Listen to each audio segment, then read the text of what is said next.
So, hi everyone. My name is Angela Mascarenas. I'm one of the founders for the AI Furnace. I'm so excited today to bring to you an amazing AI founder today named Sophia. And Sophia is an entrepreneur dedicated to bridging the gap between technology and humanity. She founded Back Humanity in response to the crisis in Afghanistan and Ukraine, where she recognized the powerful role civilians equipped with technology can play in addressing humanitarian challenges. Now, Sophia is focused on integrating AI-powered solutions into the humanitarian sector, aiming to create impactful tech-driven change for those in need. So this panel I think is like really interesting because as AI kind of evolves, a lot of people are worried about job loss and stuff like that, and they want to see tech being used as a force for good. So really excited to have you here today. Thank you so much for having me, Angela. Really excited to chat with everyone here. Cool. So before we get started, could you share a little bit more about like your background and like what made you decide to start Back Humanity? Yeah, absolutely. So I've been living in San Francisco for the last 7 years. As you can probably tell from my accent, I'm not actually American. I grew up in England. But I'm originally from Afghanistan, and that really connects with the story of why I started Back Humanity. So in August of 2021, when the Biden administration pulled out of Afghanistan, I realized that, I too had been impacted by the US kind of going in and pulling out of Afghanistan. For the first 8 years of my life, I was a child refugee stranded on the borders of Afghanistan and Pakistan. So I kind of, saw myself as a cat with 9 lives. I'd kind of spent the first decade or so stranded across these borders, and then the second decade kind of being smuggled out and moving across countries to get to England. And so when the crisis in Afghanistan happened, it really was a moment of reckoning for me. I sat down and I thought, what could I do as a single person who has been impacted by war, and can I do something? And the most remarkable thing that happened was I realized that civilians, you and I, all have the ability to actually have enormous systemic impact with armed with technology. So we ran this insane evacuation operation in Afghanistan, and I had 30 people, engineers, entrepreneurs that showed up in my apartment, and we ran this evacuation operation with people who had never worked in the humanitarian industry, people who had never worked in government. These were all entrepreneurs and engineers who, for the majority of their lives, had been focused on, building ads, optimizing algorithms, and here they were working on a situation that is really difficult when you're dealing with. There's one kind of crisis when you're putting out a fire as a startup person, an entirely different type of putting out a fire when you're dealing with human lives. And so we ran this evacuation operation. That was really the genesis of Back Humanity. We realized that you and I in this room put together can run a really impressive operation. And what started off as an idea of can we help one person very quickly snowballed into us, cold calling royal family members, getting a hold of Sir Richard Branson and his team, running this operation, raising millions of dollars, not in the traditional way through aid organizations, through grants, but through investors. And so that happening very quickly was the impetus for starting Back Humanity. And when you say the evacuation process, what does that mean? So as you guys might have heard when you were watching the news, it was pretty chaotic. The Biden administration was pulling out. You had a number of governments who had vested interest in the country over the last 20 years. So all the embassies were pulling out of the country. It was complete, utter mayhem. And a lot of these governments had agreements with local Afghans who had worked with them, for example, the US government, and they were left behind. In addition to that, you had a number of women who were high profile, whether they were parliamentary members or activists or artists, who were also going to be in really high danger the minute the Taliban completely took over the country. So when I say we ran an evacuation operation, we partnered with governments and we connected the dots. So there was 2 things happening at the time. There were big players like the billionaires who were trying to land planes in the country, and what became very quickly apparent was that it doesn't matter how much money you have. When the US government shuts down people from landing their planes, you know, even the biggest billionaires who have access to planes couldn't land planes in Afghanistan. So that wasn't the issue. The real issue was that the planes that were landing were not able to fill up the actual cabin space because the Taliban was blocking the entrance. And so people that were trying to get in couldn't get in. And we found workarounds that actually enabled that to happen. So we realized that if you can get access to embassy buses, which only governments give access to, and you could put civilians on those embassy buses, the Taliban wouldn't check each individual. And so we found really interesting workarounds to actually get people on these planes. And our focus was, can we get, you know, groups of women who are high risk on these planes? And so, you know, we applied all our entrepreneurial hustle to connect these dots, and we found really creative, effective solutions. That's amazing, because I think like a lot of the businesses you guys will see today are kind of like, they could be like sales tools, they could be, but I think like a lot of us are wondering how AI can be leveraged to improve our daily lives, to uplift our society and stuff like that. So how did you transition from doing that type of work into building something in AI, and where do you see kind of like the potential for AI in like the space that you're in? Yeah, that's a great question. So there's a lot of fear around AI, right? There's so much fear, and there's a group of people who are incredibly excited, which I'm sure a lot of folks here fall into that category, but a lot of people who are not touched by technology in that way, there's a lot of fear. And I think the work that we're doing is, one of our goals is to really get people excited about its positive potential. And I think whilst it can have a negative impact on, you know, employment rates, the positive impact is exponential when you look at the impact it can have on society as a whole. And so what I'd love to do today is kind of give you guys a couple of examples of how it can really change humanitarian ecosystems. And so just to kind of take a step back, you know, we worked in Afghanistan and we learned a lot. We learned a lot about how chaotic things are when there's a conflict. We learned a lot about how challenging it is for aid organizations. And you have to understand, these aid organizations get billions of dollars in funding. So this is not an issue of funding. And when you look at the impact, you have aid organizations who get billions of dollars to support in times of crisis. But then when you look at the actual impact, less than 1% of the 114 million people who are globally displaced actually get placed in a country. Less than 1%. So when you look at the numbers, it really doesn't add up. There is enormous inefficiency that's happening, and this is going to continue to grow with climate change and with climate refugees. So, you know, we're looking at holistically like what happens in conflict zones and how that's going to impact society, and how this is going to impact society when climate change kind of takes into place, and the human impact it has. Just to kind of narrow it down to how we've transitioned from working as an emergency kind of conflict organization to going back to where we come from, which is technology. We realized that a lot of these problems, these social problems that society faces, we rely on aid organizations or non-profits to solve these incredibly important problems, whether it's like water sanitation, like healthcare in third world countries. And we're almost leaving the most like pressing social problems to be solved by non-profits. I think that's fundamentally incorrect. I think we need to get people who are engineers, entrepreneurs, MBA graduates to actually solve some of the more challenging global problems. And I think with AI, we're perfectly poised to do that.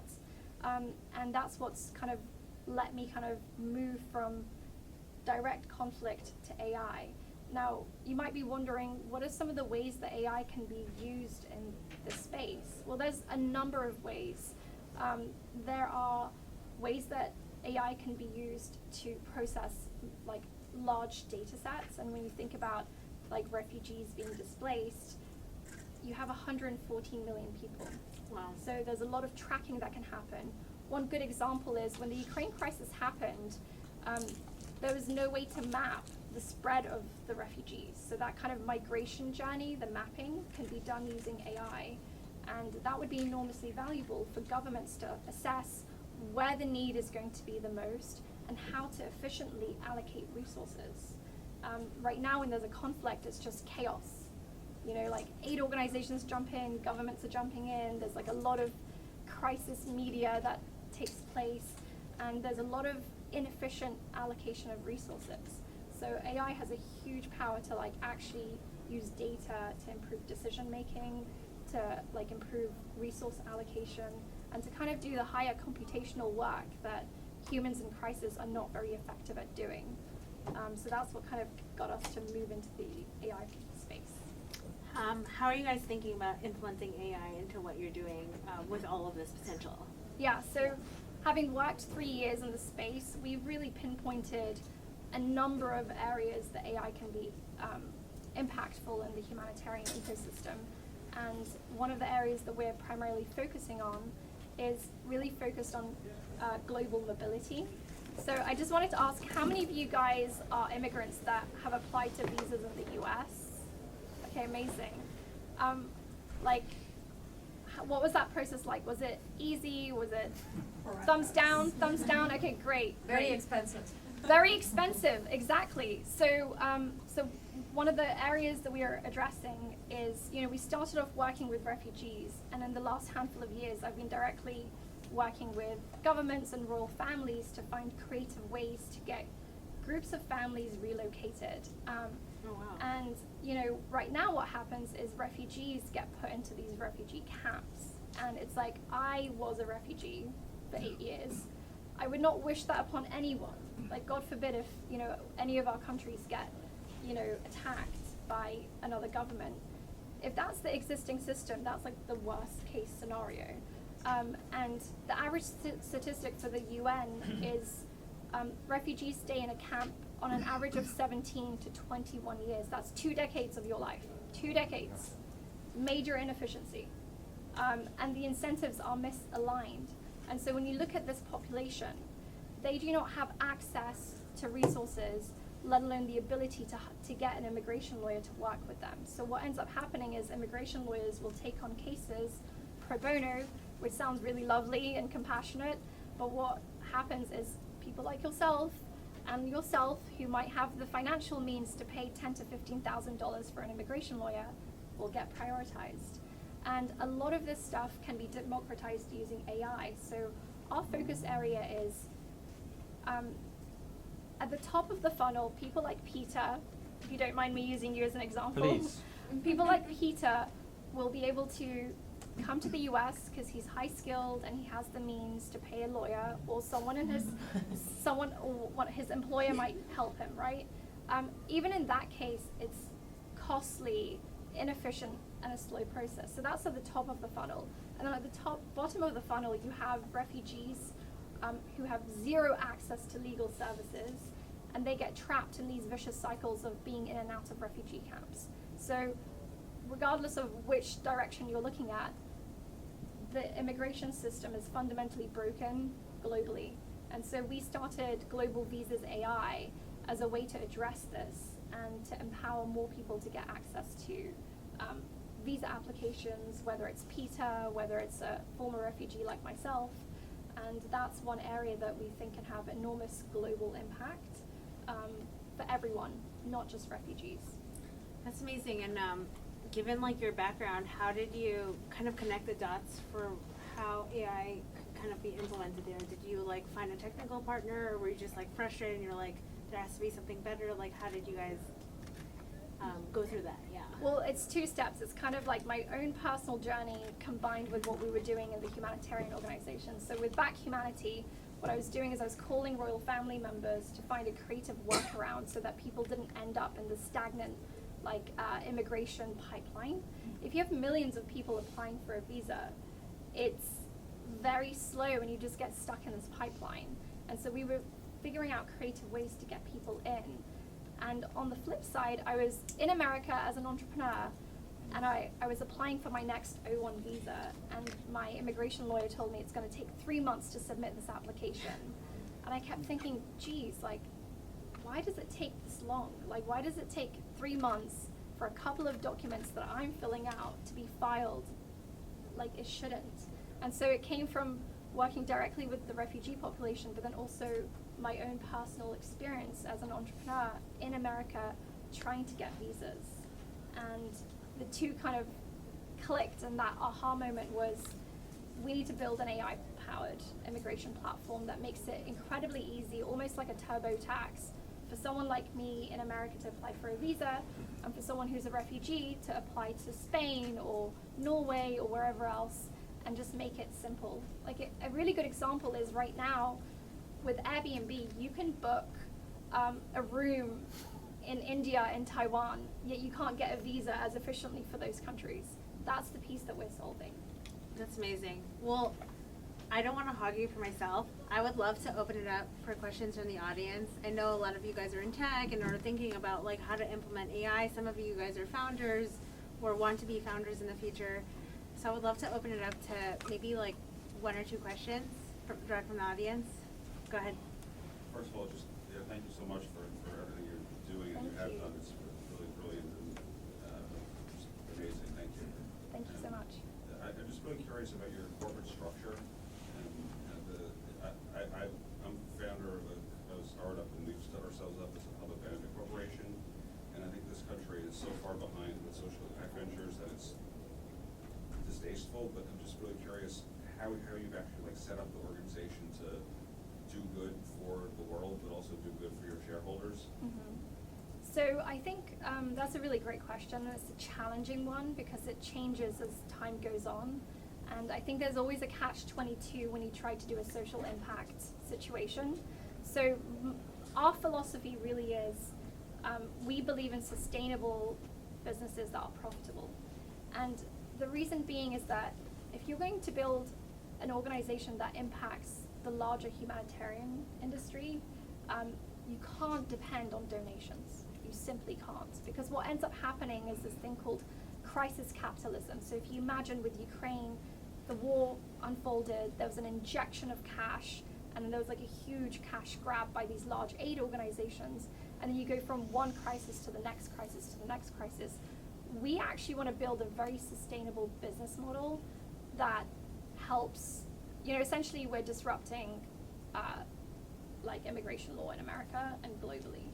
And so that in itself is a legitimate business that operates whether we do humanitarian work or not. So that standalone business is what we're focused on. But our mission and vision is to impact the 114 million people who are displaced and who actually need the service the most. In terms of like our structure, we've got Back Humanity, which is the kind of impact organization, and then we've got GlobalVisas AI. So that's how we've kind of structured it. I'd love to take one more question. Go ahead. Yes. So I actually feel like the use cases you're working on are very distinguished. It's not just like a common use case of how LLMs can be used or AI can be used. Are you funding any research? Yeah, actually, we would love to fund research. So with Back Humanity, our goal is to actually raise a fund. So we kind of want to position ourselves as like the first humanitarian venture studio. So if any of you guys are interested, I'd love to connect with you on that. And this is where it gets really exciting because a lot of the unconventional AI use cases can happen here. So yes, a lot of people are building, it's almost like if you look at what happened, a good example is like the mental health industry. When the pandemic hit, there was a huge shift from like in-person therapy appointments to all of a sudden, 2.0, where it's like virtual Zoom-based therapy appointments. That's not innovation. That's like step one improvement. And I think a similar trajectory is unfolding with the AI industry, where it's like, hey, look, we've got these platforms, we can use LLMs and we can kind of optimize these things. That's great. It improves efficiency and access, etc. Great. But is that really innovation? And I think that's the question that we're asking. And I think the humanitarian ecosystem, there are so many areas where we can innovate. Like I said, from climate to crisis, there's a huge like space where we can, figure out how do you do global resource allocation? How do you focus on water sanitation? How do you use technology to empower people to make more effective decision making under crisis? These are really interesting problems that I think if more people understood the opportunity, they'd definitely go into it. Second question. Apart from deep neural networks, are you using any mathematical estimation? Because your use cases are I don't think a LLM which is just trained on language and global data can actually address those. Yeah, we'd like to. Yeah, we'd love to. I think we're looking at all the different options, and it depends on the projects we're working on. So right now with Back Humanity, we're kind of positioning it as a philanthropic venture studio. So depending on what we're focusing on, we'll be looking at different solutions. So yeah, I'd love to chat to you more later. Oh yes, definitely. Yeah. I was gonna say, I feel like our thing is cutting it a little bit short, so I would encourage every one of you guys to get a chance to meet Sophia. She's doing incredible work. Really doing things that are changing lives. So just want to thank you so much for being here, and we just really respect what you're doing. Thank you so much. I did want to say one thing. If we don't get a chance to connect in person today, I'd love for you guys to just connect with us through the website. We have a simple landing page that we put together. If you just go on globalvisas.ai, you can kind of reach out. We'd love to get people who are interested in building and envisioning this world together. There's a lot of exciting opportunity here, and I'd love to just stay connected with you guys. All right, let's give her a round of applause. Thanks.